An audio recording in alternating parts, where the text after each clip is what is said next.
야구야구 김영준입니다. 데릭 지터는 ESPN이 만든 올 지터팀에서 투수를 담당한 해나 데이비스와 결혼합니다. 하지만 ESPN이 만들어 지난해 공개한 6부작 다큐멘터리 더 캡틴에서 지터는 지명타자인 타이라 뱅크스와는 NBA 경기장에서 옆자리에 앉았다가 사진이 찍힌 게 전부이며 데이트한 적이 없다고 강변합니다. 지터가 또 하나 말도 안 된다고 한 건 자신과 잠자리를 한 여성에게 기념품을 챙겨줬다는 루머였습니다. 1974년 뉴저지 북부에서 출생한 지터는 4살 때 뉴저지를 떠나 미시건주 칼라마주에서 성장합니다. 하지만 열정적인 양키스 팬이자 뉴저지에 계속 거주한 할머니로 인해 양키스의 유격수를 꿈꾸게 됩니다. 2000년 한 해 동안 올스타전 MVP와 월드시리즈 MVP를 챙긴 지터는 2006년에는 리그 MVP에 도전합니다. 지터를 많이 좋아하지 않았던 저도 MVP는 지터가 되어야 한다고 생각한 그해, 그러나 투승타타 논리로 인해 아메리칸 리그 MVP는 미네소타 저스틴 모어노가 가져갑니다. 마지막으로 참가한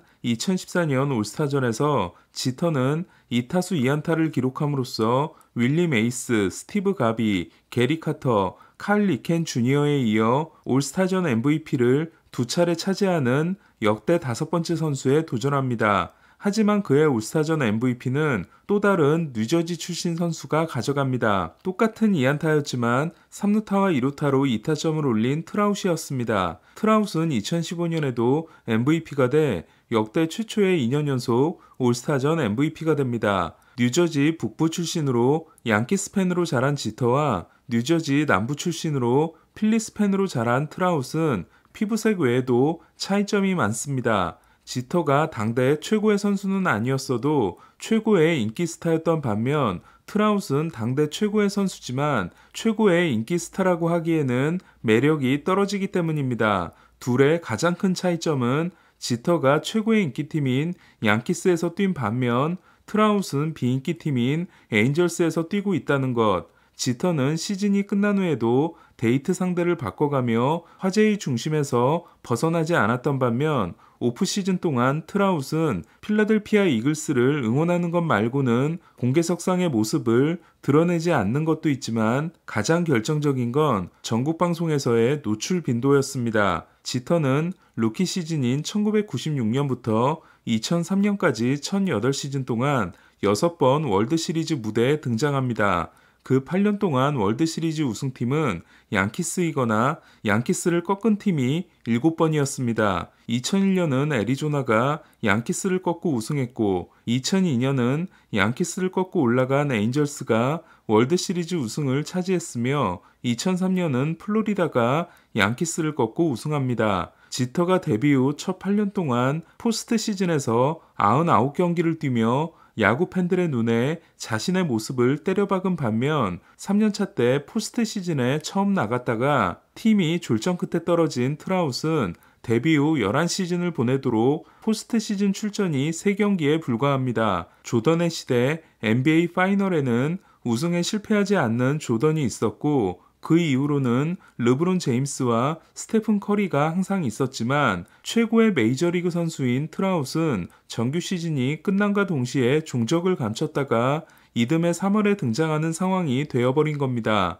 그렇다 보니 메이저리그는 지터 이후 전국구 스타가 사라졌고 최근 월드시리즈에서 가장 자주 보고 있는 선수는 지난 6년 동안 2017년, 2019년, 2021년, 2022년 4차례 월드시리즈에 등장한 호세 알투베가 됐습니다. 알투베는 지터나 트라웃 같은 미국 선수도 아니고 사인 훔치기 스캔들로 인해 전국적인 인기를 가질래야 가질 수 없는 선수입니다. 이에 메이저리그가 전국적인 인기를 회복하기 위해서는 트라웃이 매년 월드시리즈에 가거나 트라웃이 할 수 없다면 저지가 자주 월드시리즈에 출몰하는 일이 만들어져야 합니다.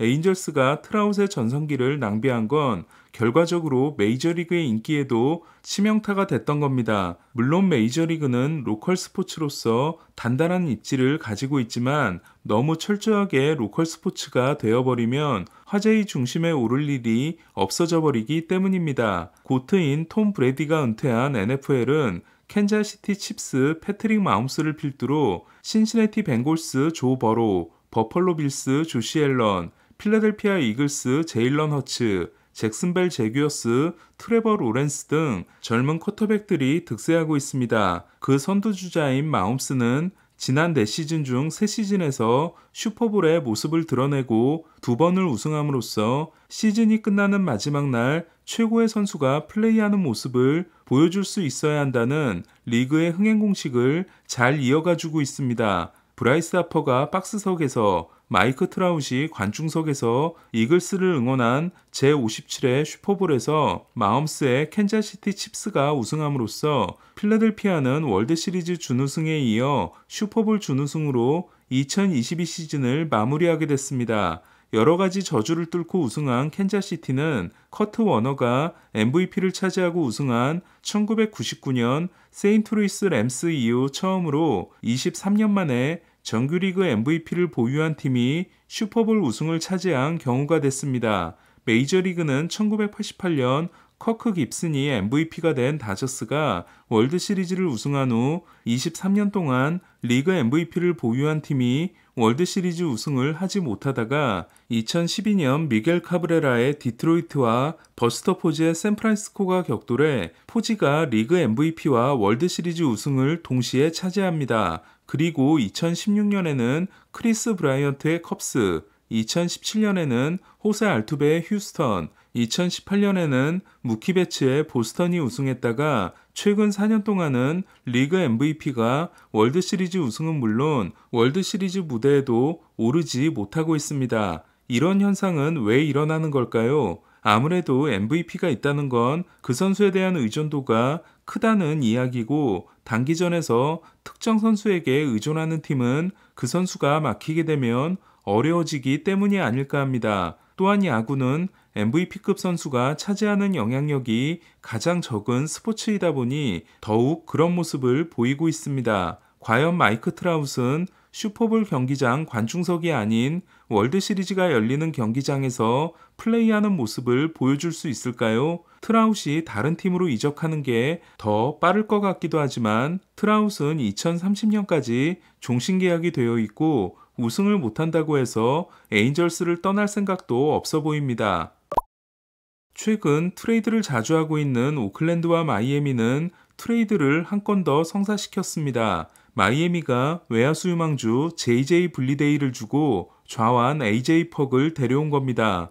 벤더빌트 대학 출신으로 2019년 드래프트에서 애들리 러치맨, 바비 위트, 앤드류 본에 이어 마이애미의 4순위 지명을 받은 블리데이는 그러나 마이너에서 크게 인상적이지 못했고 지난해에도 트리플A에서 OPS 0.835, 메이저리그에서 OPS 0.586으로 부진한 데뷔를 했습니다. 오클랜드의 2016년 6순위 선수로 201cm 좌완이기 때문에 기대가 컸던 퍽 또한 기대만큼 성장하지는 못했지만 지난해 불펜에서 평균 97마일 포싱과 87마일 슬라이더를 던지며 제2의 앤드류 밀러가 될 가능성을 보여줬는데요. 결국 마이애미는 서비스 타임 4년이 남은 즉시 전력감의 좌완 셋업맨을 얻고 오클랜드는 한때 정상급 유망주였으며 서비스 타임이 제로인 선수를 한 번 더 긁어보기 위해 데려왔습니다. 저는 마이애미의 최근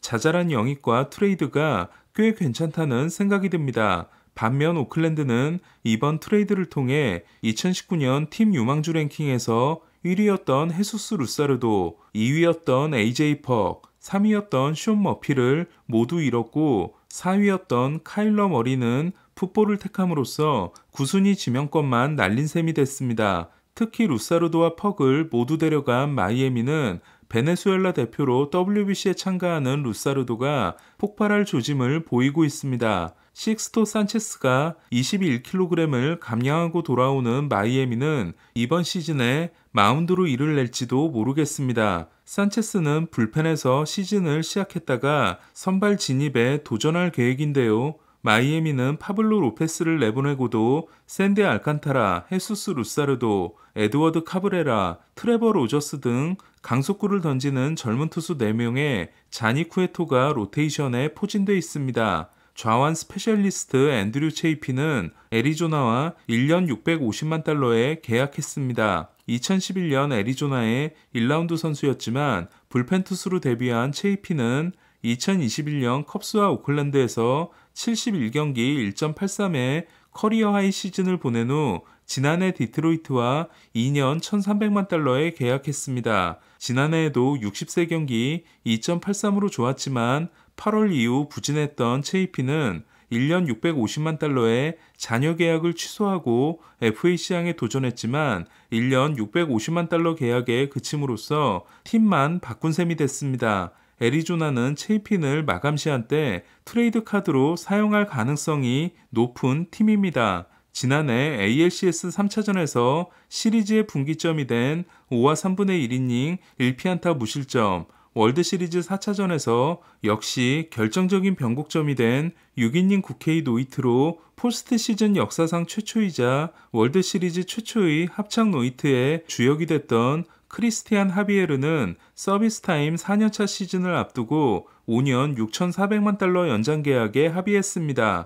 이로써 FA 2년을 손해보게 된 하비에르는 6년차 시즌에 1,040만 달러를 받고 7년차와 8년차에는 2,140만 달러를 받습니다. 이로써 휴스턴은 1선발 발데스가 680만 달러, 2선발 하비에르가 340만 달러, 3선발 맥컬러스가 1,595만 달러, 4선발 루이스 가르시아가 최저연봉, 5선발 얼퀴디가 300만 달러를 받아 선발 5명의 연봉 합계가 3천만 달러가 됐습니다. 이는 워싱턴이 스트라스버그에게 주는 3,500만 달러보다도 적은 돈입니다. 뉴욕 포스트 조엘 셔먼은 오릭스 버펄로스가 올 시즌이 끝나면 야마모토 요시노부의 포스팅을 허락할 거라는 게 업계의 믿음이라는 소식을 전했습니다. 현재 일본 리그 최고의 투수인 야마모토는 지난해 오릭스가 일본 시리즈 우승을 하면서 포스팅에 대한 명분이 생겼습니다. 또한 일본 야구팀들은 팀의 주축 선수를 FA로 풀어줬다가 요미우리나 소프트뱅크에 빼앗기느니 포스팅으로 넘겨 이적료를 챙기는 게 낫다는 판단을 하고 있습니다. 오늘 소식은 여기까지입니다. 야구야구 김영준이었습니다.